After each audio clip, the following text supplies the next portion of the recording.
Today, I'll be demonstrating how to wirelessly scan two images into one PDF document using image capture. So if we go into my applications folder, find the app and double click to open it. Your printer should already be selected, but in case it isn't, you just need to come over to the devices panel and hover your mouse over where it says 1. You should see Show appear, and if you click it, your scanner will become available, and when selected, you can see the contents of your device. Once your scan has finished scanning, you should see your images. If I was to hit Scan Now, with my current settings, a single A4 PNG file would be created.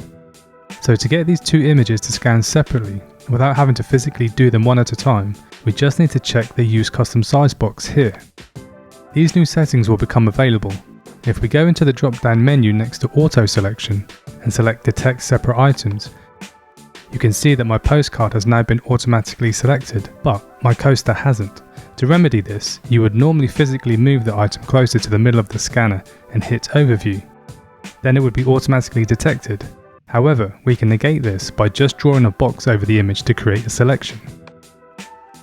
We can adjust the size by hovering over these handles until they turn red, and then by holding them down, you can drag them to wherever you want.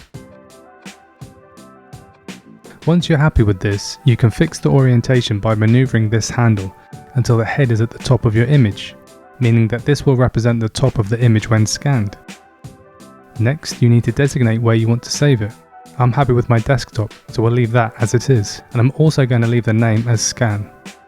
To make this a PDF, we need to go into the drop-down menu next to Format and select PDF. Again, if I was to hit Scan Now, two PDFs would be created, one for each item in the scanner. But if we check this box, it will combine any amount of images you want into one PDF. So last, we can go into image correction, and if we select manual, you can adjust settings like brightness. However, I'm happy with the original, so we'll just hit Restore Defaults. Now everything is set, just hit Scan.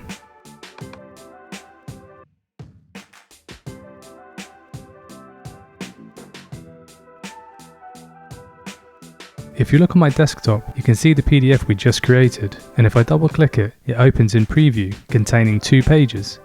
And if I scroll to the second image, you can see that it's in the correct orientation. If you saved your document in another location that isn't as easy to access as your desktop, you can use this preview window for a quicker way to see your PDF by double clicking the thumbnail. And there you have it. So that was how to wirelessly scan multiple items into one PDF. Check out my other videos for more Mac app tips and tricks.